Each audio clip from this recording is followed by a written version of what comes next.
dahil sa hindi patas na pagtrato at pambabastos sa kanilang bawat miyembro.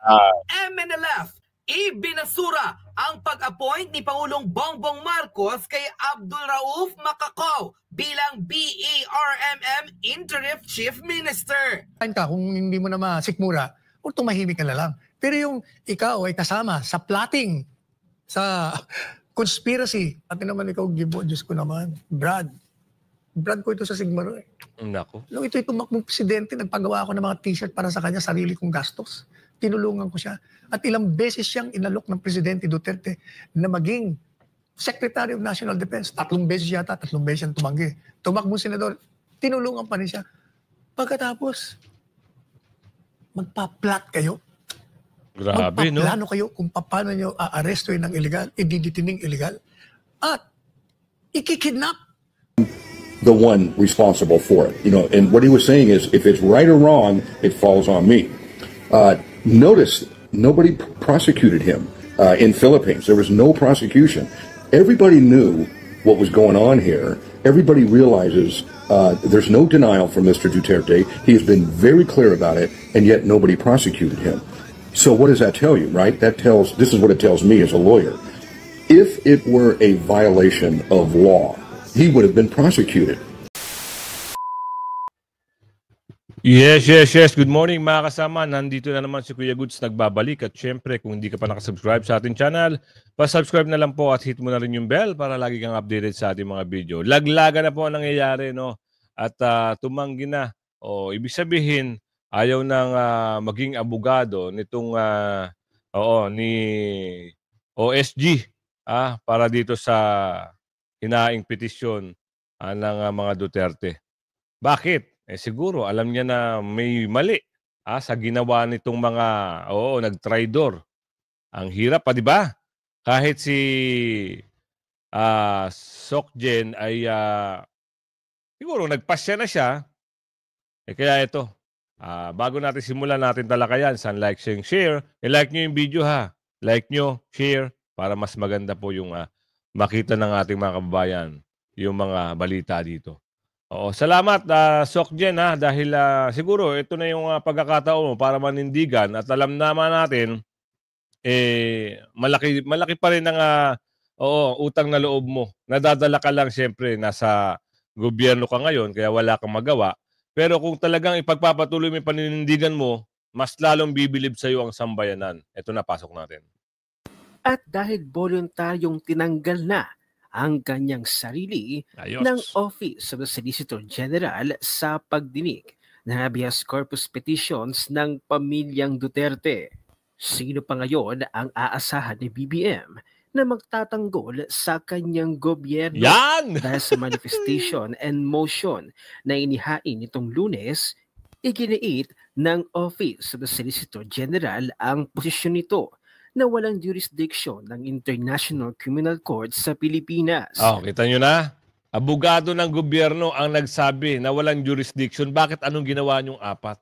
May nadali nyo. Diba? Paano? Paano kung nagsalita na to na talaga namang minadali at gustong ipakulong si Tatay Digong? Paano? Kayo na ngayon may ipit, apat. At ikaw pwede kang ma-impeach dahil sa pagtatraidor. Diba? Nagtraidor ka sa bayan. Hindi mo muna inalam kung papanig sa iyo ang taong bayan. Binigla nyo ang taong bayan. Pagkababa, hindi nyo pa pinaabot doon sa may labasan, sa exit ng terminal o airport, binilisan nyo. Sumalubong itong yung mataas. Nagmamataas at nagmamagaling. Sinalubong. Nagmamayabang. Ngayon, ikaw. Ito lang masasabi ko sa iyo. Empake na, boss. Empake na. Hindi mo nakita yung mga tao, boss?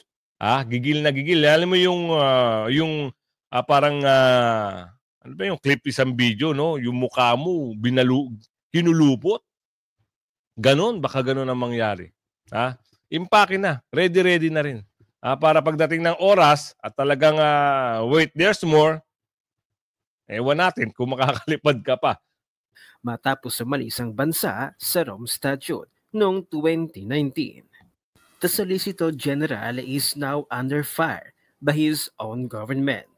The Office of Solicitors General manifestation and motion in connection with the petition for habeas corpus filed by the Duterte children faces a favorable twist towards the petitioners. This means that the stand of the Office of Solicitor General is the stand of the government, contradicting its own actions, leading to and affecting the warrant of arrest against Duterte. Unless Marcos fires Soljan Guevara, so the former can submit a different manifestation. Exciting times. Ang Interpol reason ni BBM kinontra rin ng Office of the Solicitor General. Yan. Anong gagawin niya ng Supreme Court?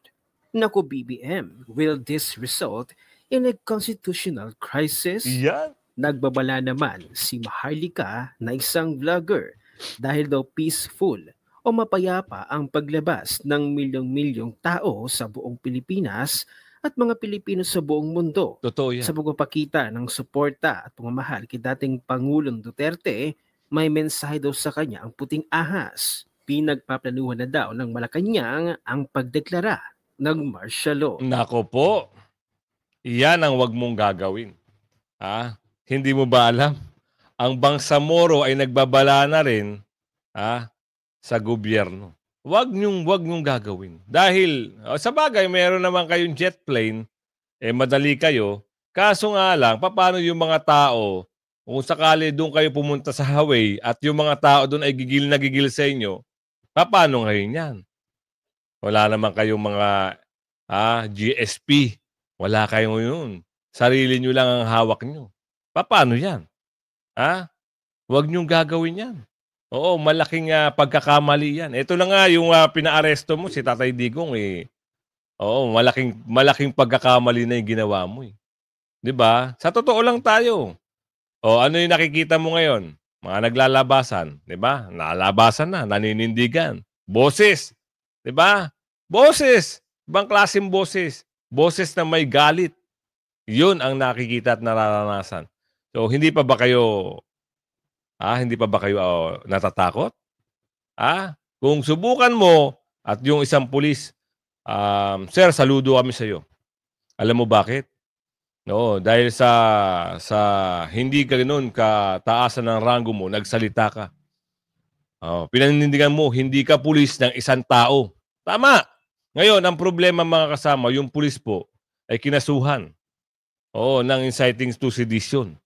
'Di ba? Ganun manggipit yung mga taong ito. Dinadaan nila, pero huwag ka mag-alala, sir. Huwag ka mag-alala. Dahil pag-upo ni BP Sara, ibabalik lahat sa iyo yan. Kung halimbawa, tanggalin ka man nila, ibabalik ka ni BP Sara. At doon sa mga nag-resign, ibabalik ka ni BP Sara. Tutulungan ka ni BP Sara. At siyempre, si Colonel Grijaldo, iniisip natin hanggang ngayon. Hindi pa rin talaga, hindi ko lang sure ang sabi sa atin parang andun pa rin sa, grabe ginawa nila kay Colonel Grijaldo. Kaya mo, Colonel, malapit ka na sigurong, tulungan. Malapit ka na talagang tulungan. Hindi siguro malapit ka ng tulungan. Oo. Ay, talaga, pag ginipit ka talaga. Pero babalik naman yan lahat sa iyo, Colonel.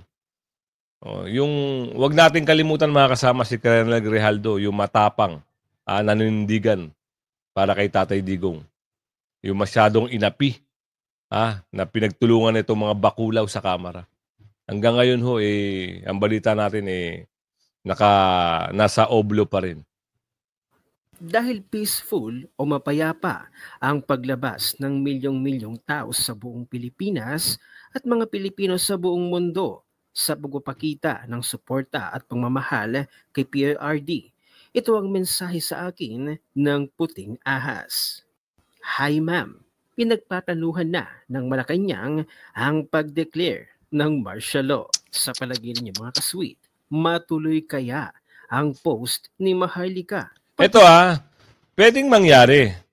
Kaya nga yung isang kaibigan natin, nag-a-advise na siya na maghanda na kayo, mag-imbak na kayo. Yun yung mga mensahe lang. Pero hindi pa tayo sure doon. Parang sa kanila lang, paalala o informasyon.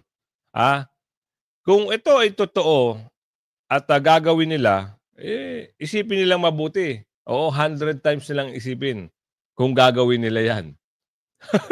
Dahil wala namang kaguluhan nangyayari. Peaceful yung nangyayari. Peaceful rally. Freedom of speech, magsasalita ka. Pero walang action. Walang harassment. Walang physical involved. Di ba? Peaceful rally. Kaya wala silang karapatan na i-declare. Isipin muna nila 100 times bago sila umaksyon ng gano'n na magde-declare. Mali. Tungkol sa isiniwalat ng puting ahas. Sa bagay, kung patuloy pa itong mangyari, masakit talaga sa kalooban at mata ni BBM na kanyang makita at masaksihan kung gaano talaga kamahal ng mga Pilipino ang dating Pangulong Duterte. At isa pa doon, sorry na-interrupt ko si Kuya.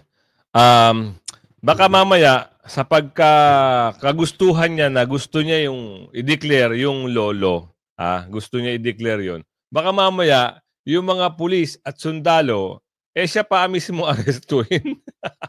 Yun ang baka mangyari. Di ba? At yung mga kampon niya, bigla-bigla na siyang iwan. Kagaya nito mo isa. Nagbitiw na. Diba? Sino pa susunod dyan? Malamang alamin na nila dyan. Nakararami talaga ang mga Duterte. Yung iba magbabaligtaran dyan. Yung iba talaga maninindigan na kaysa yung kami, BP Sara, nadala lang kami dahil dito sa nilulong. Ganon. Ganon ang palalabasin yan. Pero sana, alam na natin ang kulay nila, hindi na natin sila pwedeng papestuhin. Kaya sabi natin, sa Mayo, PDP laban, kung sino man yung narinig nyo na siyam, solid nyo yung siyam, huwag kayong magbabaklas. Kita nyo naman si KP, kung ano yung boses niya. Huwag nyo hong tastasin, huwag nyo tatanggalin si KP. Dahil may boses ang tao, nanindigan siya, andun siya, sa Villamor, sinisigawan niya yung mga ayaw magpapasok. Talagang may boses. Kita nyo naman sa video. Panoorin nyo kung ano yung boses ni KP patungkol. Matagal na ho yan. 2016 pa, 2022 pa. Si KP, nandyan na yan. Nandyan na sa mga Duterte yan. Kaya wag nyo hong bibitawan si KP. Yan ang paninindigan ng isang tao. Kaya pakiusap lang po. Yung siyam, ipasok natin. Huwag kayong magbabaklas. At ito, sabi ko nga sa inyo sa BARM diba? Ano yung usapin ngayon sa BARM? Kayo ay magugulat. Bakit? Ang mga Muslim binasura ang utos ni Bongit. Wow! Thank you po! Diba? Isa-isa na ho, nawawalan ng kakampi itong si Bongit. Isa-isa na ho. Talaga naman. Salamat po sa mga taga Mindanao. Alam naman natin solid yan. Kung nakita nyo yung peaceful rally ng ating mga kaibigan Muslim, shoutout po sa mga kaibigan nating Muslim. Ang gagaling nyo. Talagang kahit ganun pa man, yung bugso ng damdamin nyo, nakikinig pa rin kayo kasi iniiwasan po yung magkaroon ng konting gulo kasi baka sila ay gumawa ng hindi magandang deklarasyon. Diba? Kaya salamat po sa inyo at antayin natin yung wait there's more. Antayin lang natin yun. Oo. Dahil sa hindi patas na pagtrato at pambabastos sa kanilang bawat miyembro, MNLF ibinasura ang pag-appoint ni Pangulong Bongbong Marcos kay Abdul Rauf Macacao bilang BERMM Interim Chief Minister. Hindi man deretsahang may koneksyon, ngunit marahil ito na raw ang sagot ng liderato ng Moro Islamic Liberation Front o MNLF sa naging panggigibit di umano sa ilang miyembro ng mga Muslim kasunod ng pag-aresto kay dating Pangulong Rodrigo Duterte. Matatanda ang 3 araw ang nakalipas matapos arestuhin ng former president. Itinalaga ni Pangulong Bongbong Marcos bilang Interim Chief Minister ng Bangsamoro Autonomous Region in Muslim Mindanao si Abdul Rauf Macacao bilang isa sa mga pinakamangunguna sa nasabing samahan. Ngunit ito'y agad ibinasura ng maraming miyembro ng MNLF At ayon sa kanilang naging pahayag, ang proseso ng appointment na isinagawa ng Pangulo ay hindi alinsunod sa napagkasundoang mekanismo sa ilalim ng Bangsamoro Organic Law at Comprehensive Agreement on Bangsamoro. Sa 41 na opisyal na nominado ng MNLF, tanging 35 lamang ang inaprubahan na malinaw na paglabag sa probisyong nagsasaad na ang BTA o ang Bangsamoro Transition Authority ay dapat pangunahan ng MILF. Ilang netizen ang nakapansin at nakasuspetsya na mukhang itinaon raw ni Pangulong Bongbong Marcos ang pagpapalit ng liderato ng MILF. Para sa kanila, tila marahil may kinalaman ito sa mga magiging kontroladong sitwasyon, lalo na sa Mindanao. Hindi rin daw nagkataon na inaresto si dating Pangulong Rodrigo Duterte at 3 araw ang nakalipas, itinalaga ang bagong liderato ng nasabing organisasyon. Booking ano? Pero akala nila, uusad yung mga pinagagawa nila. No? Itong mga nasa nakaupo na ito. Bistado na ho ang mga galawan nyo, hindi na ho talaga kabilib-bilib. Ika nga ng ating mga kababayan. Kumbaga sabi palusot, booking agad. Diba? Salamat na lang at yung iba nating kaibigan mga Muslim, may paninindigan. No? At doon naman sa in-appoint, sir, pasensya na ho kayo ha. Oo, ang nakararami po ang dapat magwagi. Ano? Oo, kung yan ay utos lang dahil meron pa sariling interes yung nag-utos, hindi ho maganda. 'Di ba? Kaya sir, saludo kami kung talagang tatanggapin mo na hindi ikaw, hindi para sa iyo. Yun lang po yun. Ngunit hindi raw dito patitinag ang taong bayan dahil bukod sa MILF, nakasubaybay at nakamatsyag ang mga miyembro ng MNLF. Yan! O ang Moro National Liberation Front, kung saan magpakailang beses na sinabi sa pamahalaan na oras na may mangyaring masama sa mag-amang Rodrigo at Sara Duterte na nagbigay sa kanila ng kapayapaan at pagkakataong magkaroon ng sariling pamayanan, tila mukhang magkakagulo ang buong bayan. Narito at panoorin ang buong detalyadong balita kung saan matapos ibasura ng Moro Islamic Liberation Front ang pag-appoint ni Pangulong Bongbong Marcos kay Abdul Rauf Macacao bilang BARMM Interim Chief Minister.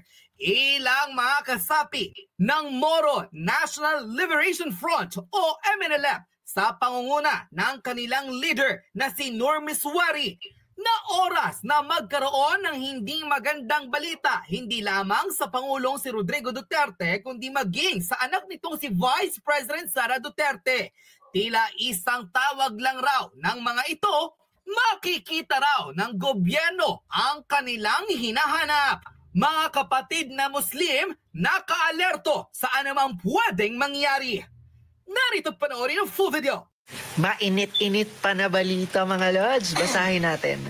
Kakapasok lang na balita, ibinasura ng Moro Islamic Liberation Front or MILF ang pag-appoint ni Pangulong Ferdinand Bongbong Marcos Jr.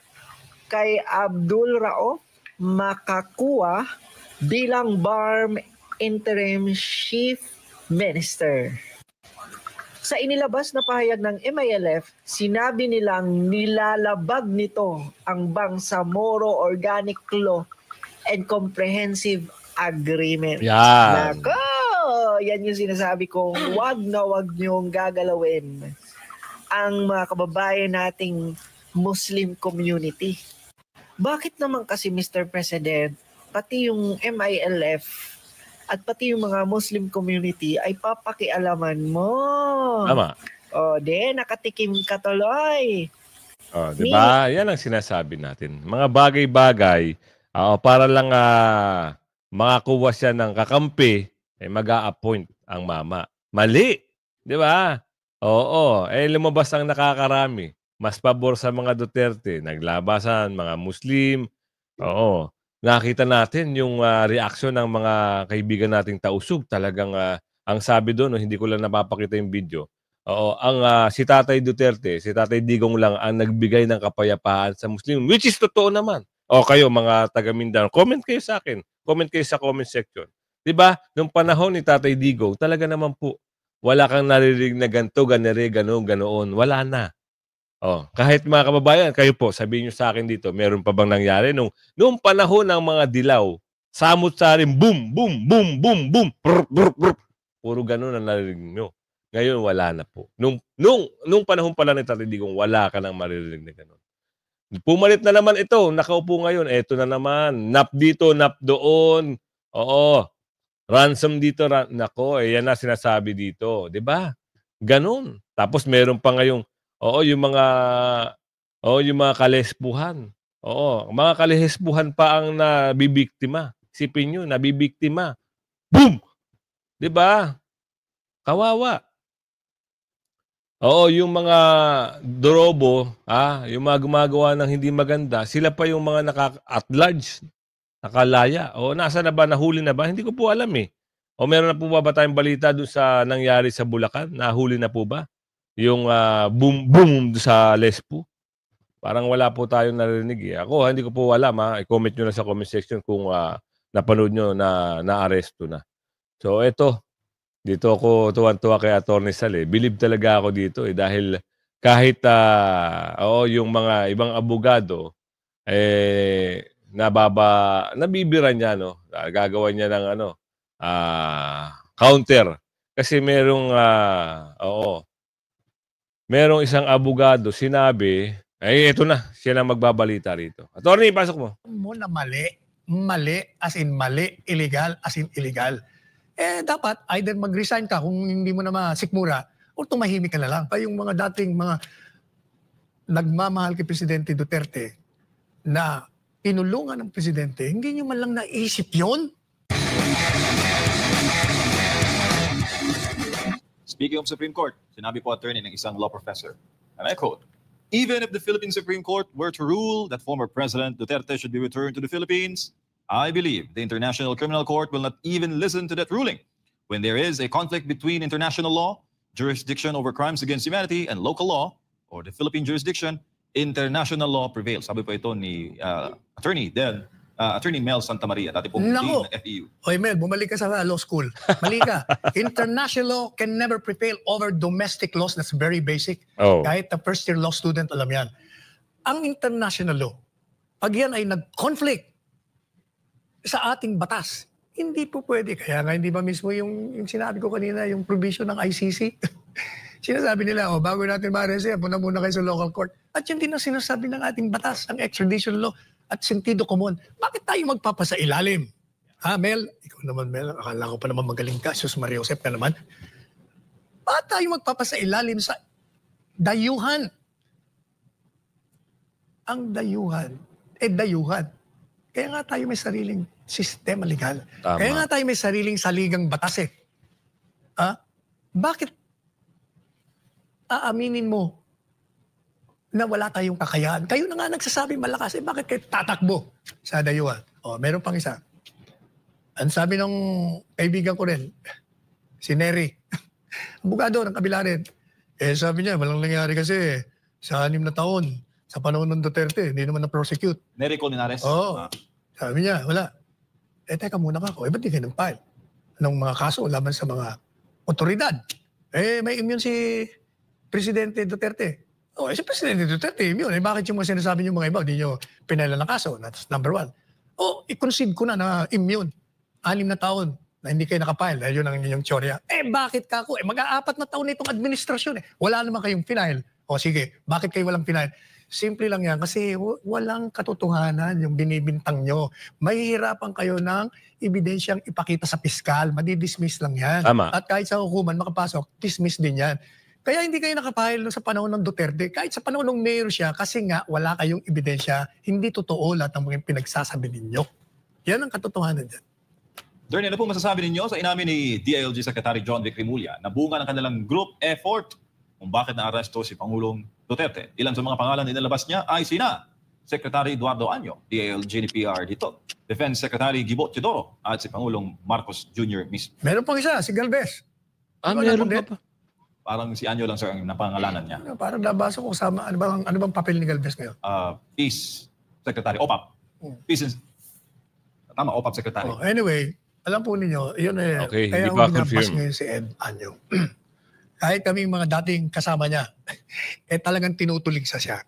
Sapagkat, alam naman ho natin na nagkaroon ng pangalan yan dahil Tama. kay Presidente Duterte. Tama po. Kaya, Tama po yung sinabi ni Atty. Salpanielo. Dahil kay Tatay Digong, dun siya nagkaroon ng pangalan. Kasi kung maaalala nyo, yung matanda, mas matanda dito kay sinababanggit ni Atty. Sal, naging ano yun, naging commanding gen. Hindi ko lang sure kung naging chief of staff. Parang ganon. Pero etong isa, wala ho itong papel. Walang pangalan to noon. Si Tatay Digong lang ang nagbigay ng pangalan dyan. Kaya nagulat tayo, bakit ganon ang ginawa? Kita nyo. Tuloy, Atty. Sal. ginawa yan sa cabinet member, naging chief of staff yan dahil kay Presidente Duterte. Kita nyo, naging chief of staff pala ito. Pero yung panganay, kasi may kapatid dyan eh. Naging commanding gen, hindi ko sure kung naging chief of staff. I-research ko. Yan naman. Nandun na ako na nasa kabinete siya, pero alam mo na mali. Mali, as in mali. Illegal, as in illegal. Dapat either mag-resign ka kung hindi mo na masikmura o tumahimik ka na lang. Pero yung ikaw ay kasama sa plotting, sa conspiracy, at naman ikaw, Gibo, Diyos ko naman, Brad ko ito sa Sigmaro eh. Nako. Nung ito'y tumakbong presidente, nagpagawa ako ng mga t-shirt para sa kanya, sarili kong gastos. Tinulungan ko siya. At ilang beses siyang inalok ng Presidente Duterte na maging Secretary of National Defense. 3 beses yata, 3 beses siyang tumanggi. Tumakbong senador, tinulungan pa rin siya. Pagkatapos, magpa-plot kayo. Grabe, no? Magpaplano kayo kung paano nyo aarestuin ng illegal, ididitining illegal, at ikikidnap. Hindi lang yan. Mabuti sana kung maganda naman yung ayos ng ginawa nyo. Talaga namang balasubas ang ginawa nyo eh. Talagang walang hiya ang pamamaraan na ginawa nyo. Sinaktan nyo pa yung mag-ina. Tapos, itong si Presidente Duterte, alam nyo na nga may sakit. Ano ba yung dinala nyo sa ospital? Sige, sabihin nyo, hindi, binigyan namin ng attention, binigyan nyo ng attention, hindi nyo nga dinala sa ospital, may ambulansya na doon. Hindi nyo pina-examine na nandun kompleto equipment sa ospital. Pangatlo, hindi nyo binigay yung mga prescribed medicine niya. Kaya nakita nyo, nung nagsalita, napansin mo ba?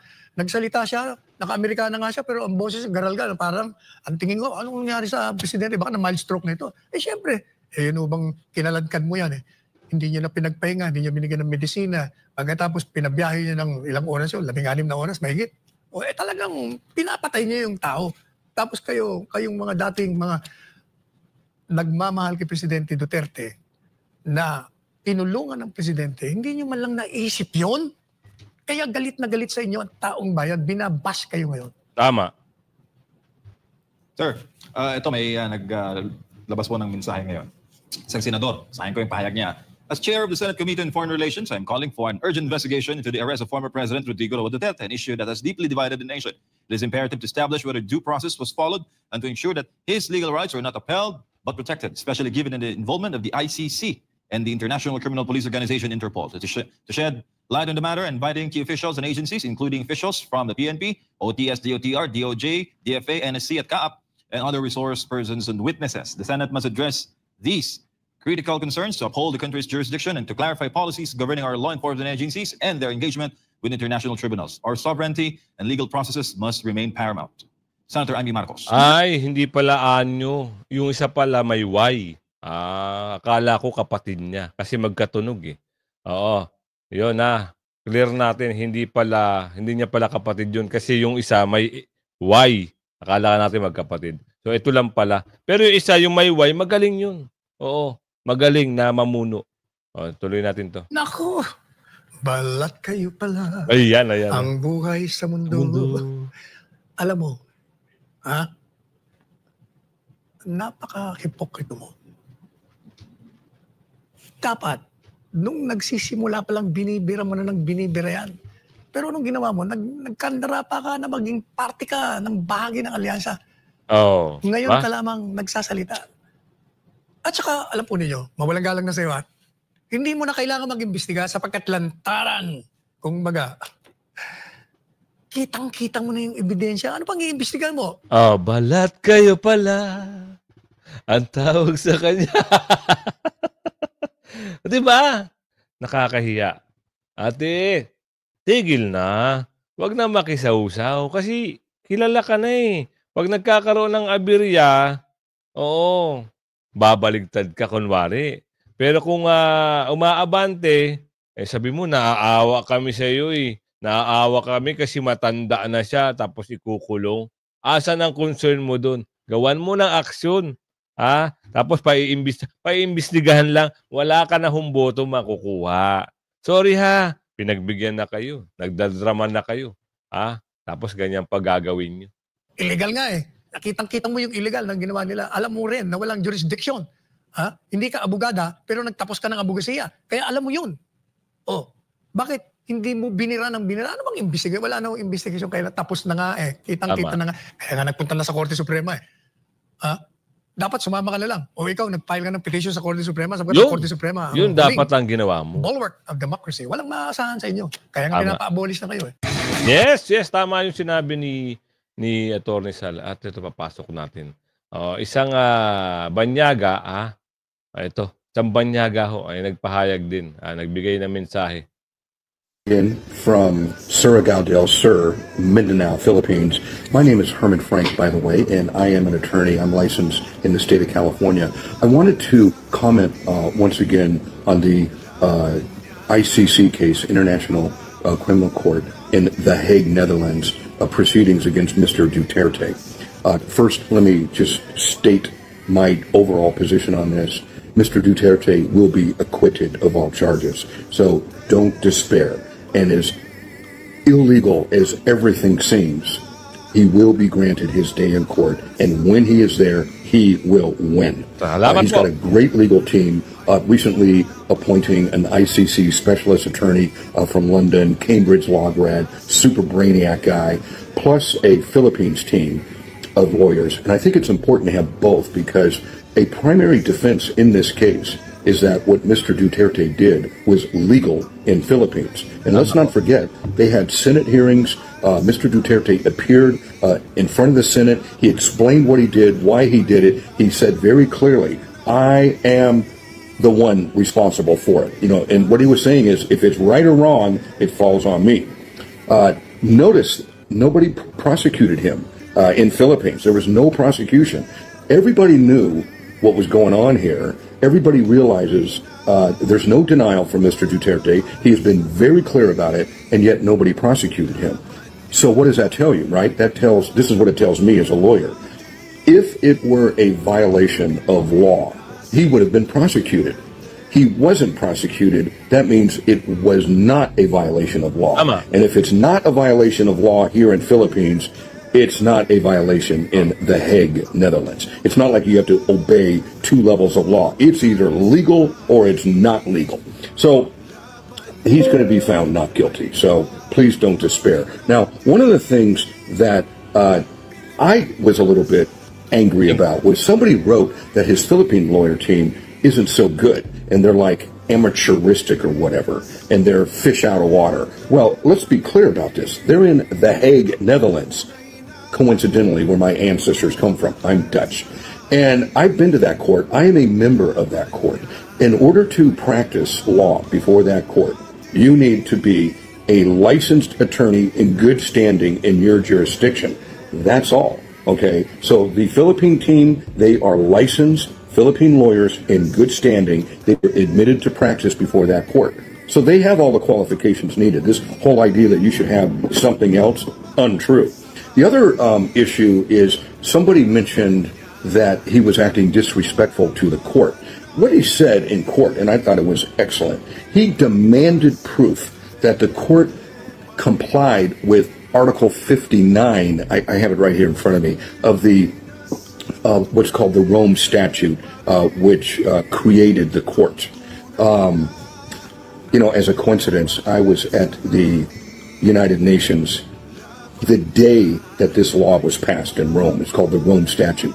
It was done, I was there on an ag project. It was the Food and Agriculture Organization of the United Nations building that was the host of the ICC court. It was kind of weird. It's like a place where you talk about food and agriculture, and here they're doing war crimes. I was there that day, and I saw it all happen. It was like, whoa. Article 59 says, a person arrested shall be brought promptly before the competent judicial authority in the custodial state, which shall determine, in accordance with the law of that state, that the warrant applies to that person. The person has been arrested in accordance with the proper process, and the person's rights have been respected. I want to tell you in the law, the word shall, it says a person arrested shall be brought. That word shall is mandatory. It means no exception. It means you must.